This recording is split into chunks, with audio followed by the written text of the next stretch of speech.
2024 లేదా 25లో డిగ్రీ లేదా బీటెక్ చదివారా? సాఫ్ట్‌వేర్ జాబ్ కోసం ఎదురు చూస్తున్నారా? అయితే కోడ్ జ్ఞాన్ 100 డేస్ కోర్సులో చేరండి. జాబ్ సాధించండి. నమస్తే గురుజీ. నమస్తే అమ్మ. పుట్టింటికి మెట్టింటికి అసలు ఆడపిల్లలకి ఏ విధంగా వ్యత్యాసం నేర్పించాలి అంటారు తల్లిదండ్రులు? ఎందుకు ఈ క్వశ్చన్ అడుగుతున్నాను అంటే, ఇవాల్టి జనరేషన్స్లో డివోర్స్ కేసెస్ మనం ఎక్కువగా వింటూ ఉన్నాం. పెళ్ళి అయిన రెండవ రోజే మనస్పర్ధలు వచ్చాయని వింటూ ఉన్నాం. 1 వీక్ తర్వాత పుట్టింటికి వచ్చేసిందని వింటూ ఉన్నాం. వీటన్నింటికి కారణాలు ఏంటి అంటారు? పెద్ద పెద్దవి జరిగినప్పుడు అన్నీ పక్కన పెట్టేసి సంసారం చేయని ఏ తల్లిదండ్రులు చెప్పం, కానీ ఇలా చిన్న చిన్న వాటికి కూడా మిస్కమ్యూనికేషన్స్ వల్ల బ్యాక్ వచ్చేస్తున్నారు అంటే ఎందుకు, కారణం ఏంటి అంటారు? అసలు పుట్టింటికి మెట్టింటికి ఉన్న తేడా ఏంటి? చాలా పెద్ద సమస్య. హయ్యర్ లెవెల్ ఆఫ్ సెలబ్రిటీస్ నుంచి, పొలిటీషియన్స్ నుంచి, కామన్ మెన్ నుంచి చాలామంది ఇళ్లలో ఉన్న ఒక పెద్ద సమస్య ఇది. అసలు ఫస్ట్ మనం ఎదుగుదలలో మార్పులు వచ్చినాయి. అవగాహన లేకపోయింది. పుట్టిల్లు అంటే ఏంటి, మెట్టిల్లు అంటే వరడు కూడా ఇప్పుడు కొత్తగా పెళ్ళైనమ్మాయి తెలియదు, అత్తగారిల్లు అంటే తెలుస్తుంది. కొన్ని శబ్దాలు పోయినాయి, అర్థాలు పోయినాయి, ఆలోచించటము పోయింది. ఇది భారతదేశము, ఇది భారతీయ వివాహ వ్యవస్థలోని ఒక ప్రధాన అంశము. మనం మాట్లాడుకునేటప్పుడు వేరే దేశాలతో పోల్చుకోకూడదు. ఎందుకు అంటే ఆ దేశ, ఆ వ్యవస్థ, ఆ కుటుంబాలు, వాళ్ళ జీవనాలు వేరు. దురదృష్టం కొద్దీ కొన్ని కారణాల వల్ల గ్లోబలైజేషన్ అయితే కొన్నిటిని గ్లోబలైజేషన్ చేయకూడని వాటిని మనం చేస్తున్నాం. వాటితో కంపారిజన్ చేసుకుంటూ బతకూడదు. ఇక్కడ ఎలా?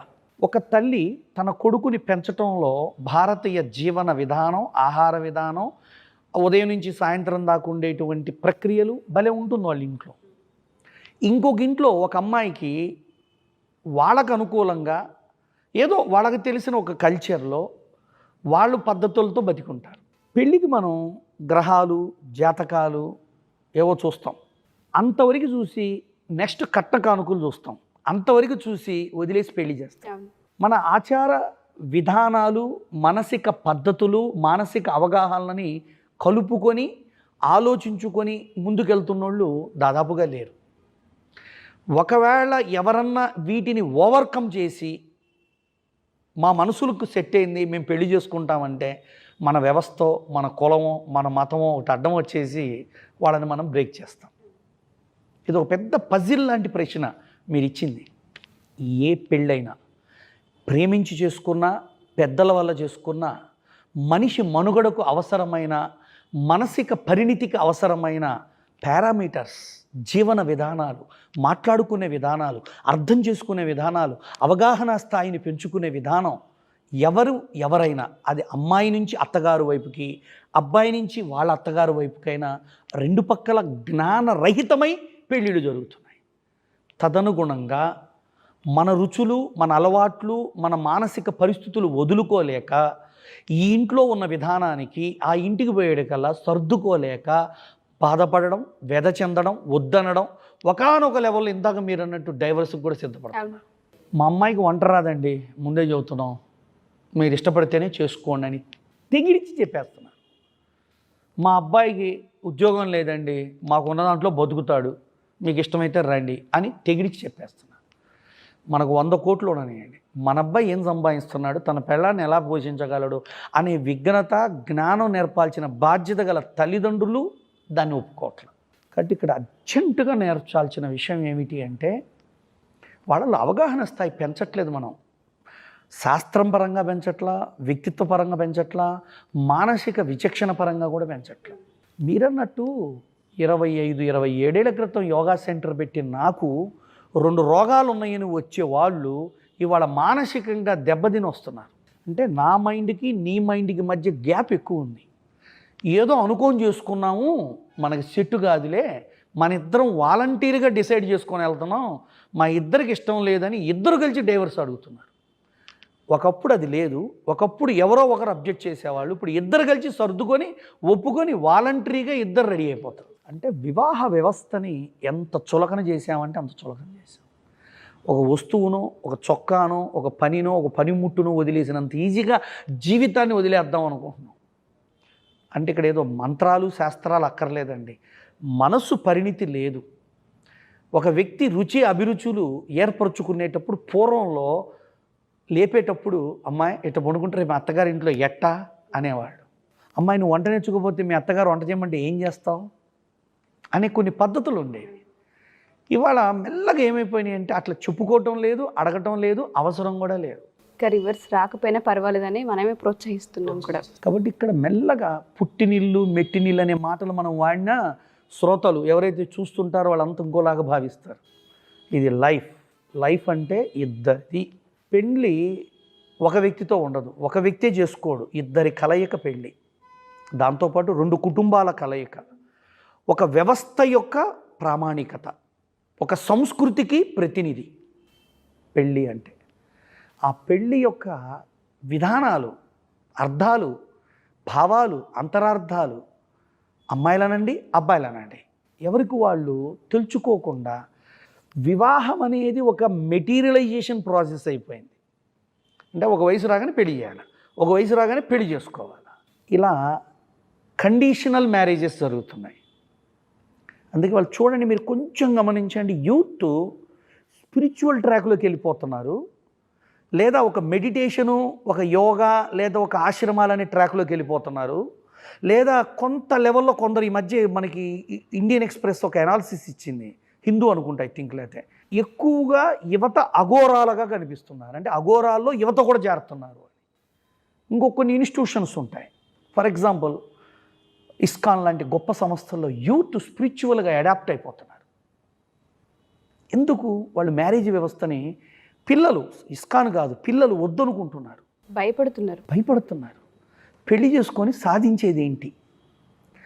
రైట్స్ అనండి, ఆలోచనలు అనండి అమ్మాయిలకు ఎక్కువ ఉన్నాయి అని వాళ్ళు రేపు ఏ విధంగా మా అమ్మా నాన్న ఏడిపిస్తుందో, లేదు ఈడు ఏం చేసి మా అమ్మాయిని చంపుతాడో, అంటే భద్రత లేని విధంగానే మనం పెళ్లి చేసేసాం. ఆ భద్రత లేని భావంతో తల్లి ఆడపిల్ల కదా, మరి రేపు నేనైనా అంతే, అమ్మ ఎలా ఉంటున్నారు, బాగా చూసుకుంటున్నాడా అని అడగడం మొదలు పెడతాం.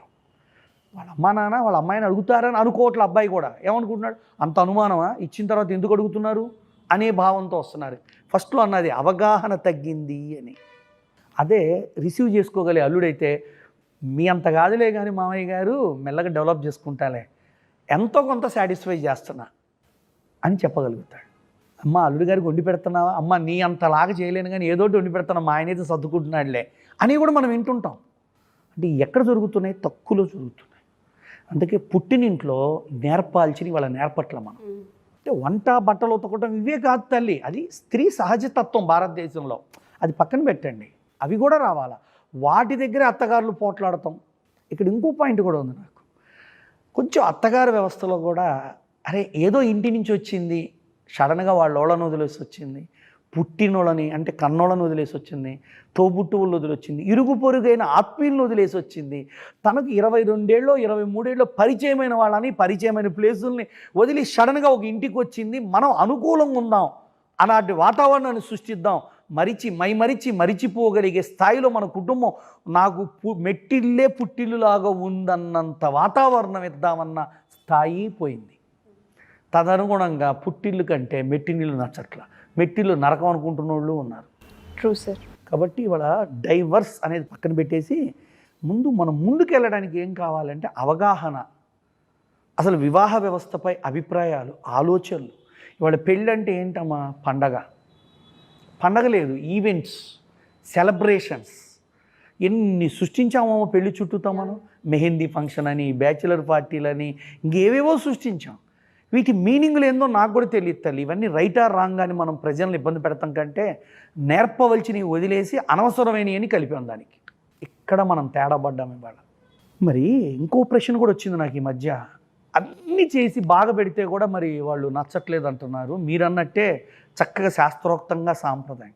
అందుకే ఇంతాక నేను అన్నా, అవగాహన స్థాయి మంత్రాలతో చేసినా ఉండొచ్చు, ఉండకపోవచ్చు, చేయకపోయినా ఉండొచ్చు, ఉండకపోవచ్చు. అంటే మనిషి ఎదుగుదల, స్థితి, స్వీకరణ, అవగాహన, అర్థం చేసుకునే విధానం, ఒప్పుకునే విధానం, సర్దుకునే విధానం మెల్లగా తగ్గిపోయినాయి అమ్మా.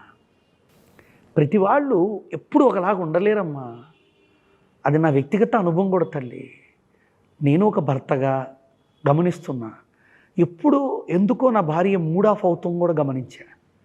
అది నా వల్ల ఎవరి వల్ల అని తెలుసుకోవటంలో ప్రయాణించినప్పుడు కొన్నిసార్లు నా వల్ల అని తెలుసుకున్నాను, కొన్నిసార్లు వాళ్ళ తల్లిదండ్రుల వల్ల అని తెలుసుకున్నాను, కొన్నిసార్లు నా తల్లిదండ్రుల వల్ల అని తెలుసుకున్నాను. ఒక్కటైతే నాకు జ్ఞానోదయం అయింది, ఎవరి వల్ల వచ్చినా తోడుండాల్సింది నేను కాబట్టి అప్పుడు మనోధైర్యం, స్థైర్యం, నేనున్నాననేటువంటి ఒక కాన్ఫిడెన్స్ ఇవ్వాల్సిన బాధ్యత నాలో ఉందని నాకు కలిగింది తల్లి. అందుకే మమ్మోళ్ళ వల్ల వచ్చినా, వాళ్ళమ్మ వాళ్ళు వచ్చినా, నా వల్ల వచ్చినా ఫస్ట్ బలంగా, ఎందుకంటే నేను ఎందుకు బలం అంటానంటే తను నా ఇంటికి వచ్చింది. ఈ సంస్కృతి అలాంటిది. నా ఇంటికి వచ్చిన ఆడపిల్లకి శరీరానికి మనసుకి మనం దగ్గర అవ్వటం మన బాధ్యత. శరీరానికి దగ్గరైనంత సులువుగా మనసుకు దగ్గర కాలేకపోతున్నాడు భర్త కూడా కొన్నిసార్లు. తప్పు. వాళ్ళు ఎంత నమ్మి వాళ్ళ శరీరాన్ని మనకి ఇస్తున్నారండి, మన వంశవృక్షానికి. ఆ మనసు కూడా మనకి ఇచ్చేటట్టు చూసుకోగలగడమే మగవాడి బాధ్యత. ఆ బాధ్యతని ఎరుకులోకి తెచ్చుకుంటే మాత్రం ప్రతి ఆడది పుట్టిల్లు వదిలేసి మెట్టినింట్లో అద్భుతంగా ఉండగలదండి. ఆ ఇంట్లో ఎవరు తోడున్నా లేకపోయినా తను కట్టుకున్నోడు, తను ఎవరిని నమ్ముకొని వచ్చిందో వాడు గనక నా ధీరుడు, మగధీరుడు, నాకు ఒక యోధుడు, నాకు ఒక బలము, నా ప్రియుడు, నాకు నిజంగా స్నేహితుడు అనే స్థాయి కనుక మనం చూపించగలిగితే తల్లిదండ్రులు ఎన్ని ఆశ పెట్టినా వెళ్ళదు, ఎంత అరిసినా వెళ్ళదు. అత్తామామ ఎన్ని పెట్టినా వీళ్ళు వేస్ట్, నా భర్త నాకు ఉన్నాడనే ఫీలింగ్తో ఎక్కడికి బయటికి పోదు. ఇవాళ ఆడదానికి తోడివ్వాలి, మనసు ఇవ్వాలి, ప్రేమ ఇవ్వాలి, స్నేహం ఇవ్వాలి, అభయం ఇవ్వాలి, బాధ్యతను ఉన్నాననే ఒక ధైర్యం ఇవ్వాలి. కాబట్టి ఇక్కడ కొంచెం ఒక్క అడుగు మగవాడు వేయాలని నేను కోరుకుంటున్నాను. ఆడదా వేస్తారు, కొంతమంది ఆడవాళ్ళు విచ్చలవాడిగా ఉండొచ్చు, ఆ కాన్సెప్ట్స్లో మనం ఇప్పుడు మాట్లాడుకోవట్లేదు. జనరల్గా ఫ్యామిలీ లైఫ్లో ఉండేటువంటి స్త్రీల గురించి మాట్లాడుకుంటున్నాం కాబట్టి, కుటుంబ వ్యవస్థలో పుట్టిల్లు మెట్టిల్లు అన్నారు కాబట్టి, మెట్టినింట్లో ఎవరు కావాలంటే ధైర్యం ఇచ్చే భర్త ఉండాలి, స్నేహం ఇచ్చే భర్త ఉండాలి, తోడుండే భర్త ఉండాలి. ఎందుకంటే అట్లా కొద్ది రోజులు ఇవ్వగలిగితే ఆ ఇల్లు తన ఇల్లుగా భావించి, ఆ ఇంట్లో వాళ్ళు తన వాళ్ళుగా ఊహించి, వాళ్ళే అత్తామామల్నే తల్లిదండ్రులుగా భావించుకొని అన్నీ చేయగలిగే స్థాయి వచ్చిందాకా భర్త తోడు ఉండి తీరాలన్నది నా చివరి అంశం. Thank you sir. Thank you. Suman టీవీలో మీ పర్సనల్ అండ్ బిజినెస్ ప్రమోషన్స్ కోసం కింది నెంబర్కి కాంటాక్ట్ చేయండి.